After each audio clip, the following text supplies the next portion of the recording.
Right Sirish, మొత్తానికి మీరు చెప్పినట్టు అంటే ఎగ్జిట్ పోల్స్ అంచనాలు పూర్తి స్థాయిలో నిజం అవ్వకపోయినా కూడా బీజేపీ గట్టెక్కేటువంటి అవకాశం ఉంది. ఇండి కూటమి గట్టి పోటీ ఇస్తున్నటువంటి రిజల్ట్సే ప్రస్తుతం కనిపిస్తున్నాయని చెప్తున్నారు. రైట్, ఇక ఏపీ రిజల్ట్లోకి వెళ్దాము.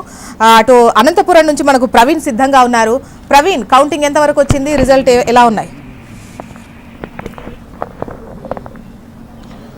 జోష్నా, ఇప్పుడిప్పుడే మొదటి రౌండ్ ఫలితాలు అనంతపురం జిల్లా వ్యాప్తంగా వెలువడుతున్న పరిస్థితి. సత్యసాయి జిల్లాలో ఇప్పటికే కొన్ని అనౌన్స్ అయిన పరిస్థితి. అర్లీ ట్రెండ్స్ చూసుకుంటే కొంత టీడీపీ లీడ్లో ఉన్నట్లు కనిపిస్తుంది. ముఖ్యంగా హిందూపురం అభ్యర్థి బాలకృష్ణ లీడ్లో ఉన్నాడని చెప్తున్నారు. అదేవిధంగా మొదటి రౌండ్ పూర్తి అయ్యేసరికి ఇప్పటికే బాలకృష్ణ లీడ్లో ఉన్నాడని చెప్తున్నారు. నందమూరి బాలకృష్ణ మొదటి రౌండ్ లీడ్లో ఉన్నారని చెప్తున్నారు. అదేవిధంగా పెనుగొండ అభ్యర్థి సవితమ్మ కూడా లీడ్లో ఉన్నారని చెప్తున్నారు. మరోవైపు చూసుకుంటే హిందూపురం ఎంపీ అభ్యర్థి బీకే పార్థసారథి కూడా లీడ్లో ఉన్నాడని చెప్తున్నారు. 1138 ఓట్ల ఆధిక్యంలో హిందూపురం ఎంపీ అభ్యర్థి టీడీపీ అభ్యర్థి పార్థసారథి లీడ్లో ఉన్నాడని కూడా చెప్తున్నారు.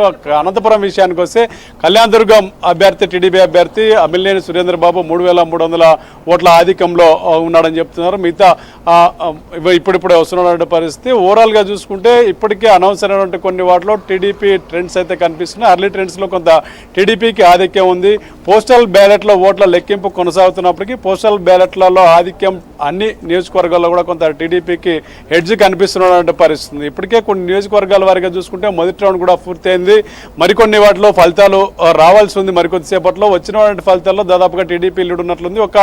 ఏదైతే పుట్టపర్తిలో వైసీపీ అభ్యర్థి దుద్దుకుంట శ్రీధర్ రెడ్డి లీడ్లో ఉన్నట్లు కూడా మనకి తాజాగా సమాచారం అందుతుంది. అదేవిధంగా కదిరి మిగతావి కూడా కొంత రావాల్సి ఉన్న నేపథ్యంలో ఇప్పటి వరకు కొన్ని ఫలితాలు వెలువడ్డాయి. ఓవరాల్గా చూసుకుంటే ఇప్పటికే పోస్టల్ బ్యాలెట్ అయితే కొంత లెక్కింపు ప్రక్రియ కొనసాగుతుంది. ఇంకా ఆలస్యమయ్యే అవకాశం ఉంది. పోస్టల్ బ్యాలెట్ ట్రెండ్ చూసుకుంటే దాదాపుగా టీడీపీకి ఫేవర్గా ఉండేటువంటి పరిస్థితి కనిపిస్తుంది. ఇప్పటికే మిగతా కొన్ని తాడిపత్రి లాంటి సెంటర్స్ ఇంకా రావాల్సి ఉన్న నేపథ్యంలో ఇప్పటికైతే అడ్వాన్స్ అయినటువంటి కళ్యాణదుర్గం కానీ మిగతా కాన్స్టిట్యున్సీస్ కానీ కొంత టీడీపీ విజయ అవకాశాలు ఆధిక్యం కనిపిస్తుంది. జోష్నా, ఓకే, రైట్ ప్రవీణ్, అది అనంతపురం